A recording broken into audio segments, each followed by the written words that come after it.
How to log in hi5 account.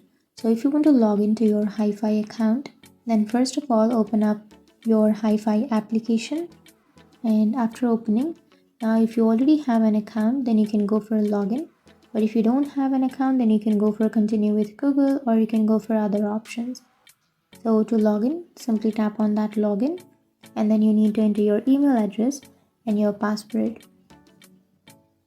But if you forgot your password, then you will have forgot password option. You can simply tap on that, and then you can enter your email address, and you will get some instructions to your email address to reset or recover your password.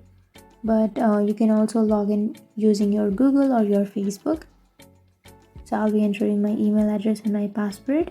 Tap on login. Now tap on OK. And that's it. That's how you log into your hi5 account. And if you have any questions, feel free to comment below.